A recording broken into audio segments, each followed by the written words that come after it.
become the wealthiest man in the world. It was fine being the second wealthiest person in the world. That actually worked fine. So Jeff Bezos started selling books out of his garage. And now he's launching rockets into space just for fun. But here's the part nobody really talks about.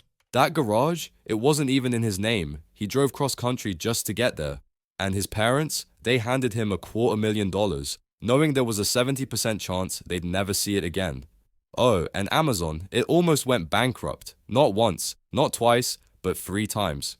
Today, we're breaking down the 10 insane decisions that turned a dusty garage bookstore into a $1 trillion empire. And trust me, number 7 is the reason half of you are wearing Amazon delivered pants right now. Let's get into it.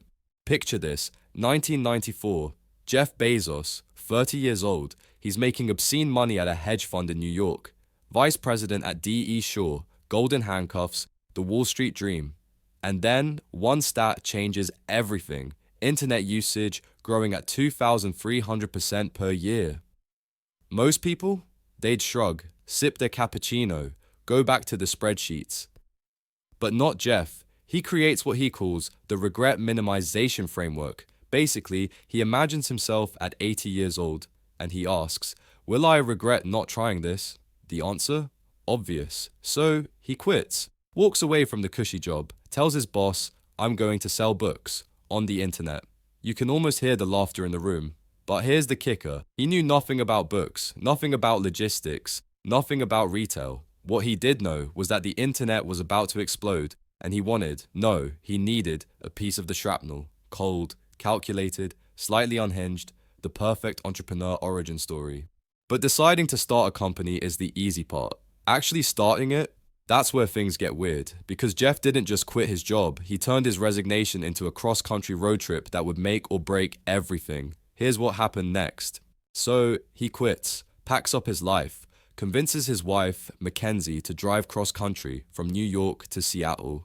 Why Seattle? Close to a book distributor, no sales tax. Romantic, right? But here's the move. While Mackenzie's driving, Jeff is in the passenger seat, writing the business plan. Not brainstorming, writing. On a laptop, in a car, doing 70 on the highway. They land in Seattle, crash at a friend's house, and rent a garage in Bellevue. Not a warehouse, not an office, a garage. The American dream, just with more bubble wrap and fewer parking spots. And get this, the garage wasn't even big enough for meetings, so they used a nearby Barnes and Noble. Yeah, the competition, the audacity, chef's kiss. Now you'd think starting in a garage means bootstrapping with pocket change and hope. Nope. Jeff made a phone call that most entrepreneurs would never have the guts to make, and it involved asking his parents for a fortune. He walks up to his parents and says, hey, can I borrow $250,000 to sell books on the internet? His dad, a retired Exxon engineer, literally says, Jeff, what's the internet? But here's the beauty. They gave him the money anyway. Not because they understood the business, because they believed in him. Jeff even warned them, there's a 70% chance you'll lose it all. Imagine that pitch. Give me $245,000. You'll probably never see it again. But if you do, you'll be billionaires. Spoiler, that investment is now worth over $12 billion. Not bad, for a confused dad who didn't know what a URL was. Okay, so he's got the money, the garage, and the business plan. Time to build, right? Not quite, because Jeff had to make a decision that would define Amazon forever, and it had nothing to do with books. The company was almost called Cadabra, as in abracadabra, until Jeff's lawyer misheard it over the phone, thought he said cadaver, a dead body. Perfect branding for an online bookstore, right? So, Jeff pivots. He wants a name starting with A to rank first in those old alphabetical web directories, flips through a dictionary, lands on Amazon, the biggest river in the world. His vision? We're not just selling books, we're going to sell everything. In 1994, that sounded insane. Today, you can buy a kayak, a wedding dress, and a 50-pound bag of gummy bears, all with same-day delivery. The name wasn't just branding, it was a promise, and Jeff kept it.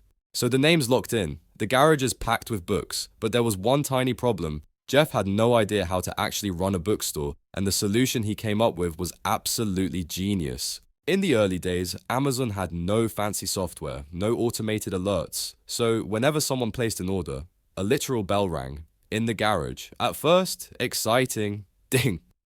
We got an order. Everyone cheered, packed the book, celebrated like they'd won the lottery. But then, the orders kept flooding in. The bell wouldn't stop ringing. Exciting became annoying. Annoying became chaos. Eventually, they unplugged it because they couldn't get anything done. That bell? It was the sound of success. And the moment Jeff realized they were onto something massive. But scaling from garage to global empire, that's where Jeff made some moves that were so bold, so risky. Wall Street literally called him crazy. And honestly, they had a point.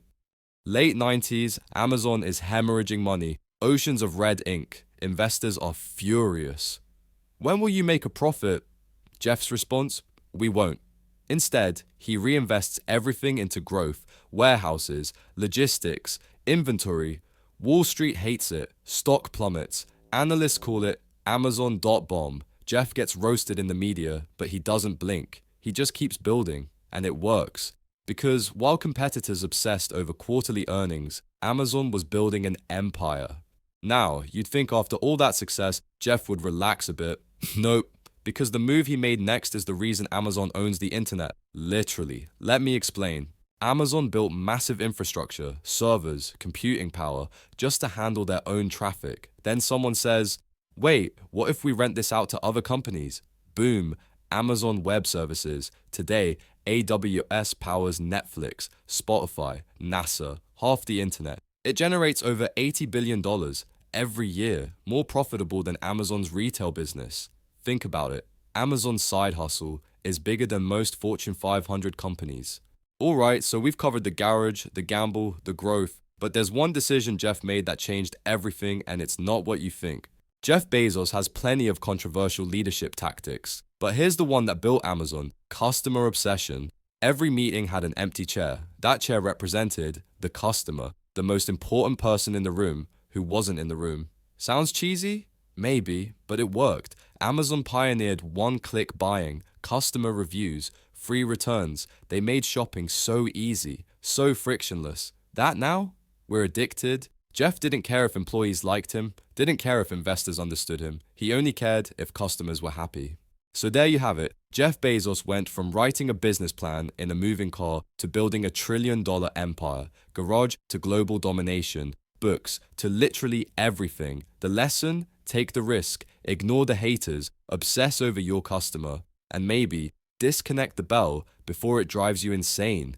If you learned something new, smash that like button, subscribe for more business breakdowns, and drop a comment. What's the craziest business risk you've ever taken? Until next time, stay bold, stay hungry, and remember, every empire starts somewhere, even if it's just a garage with a bell.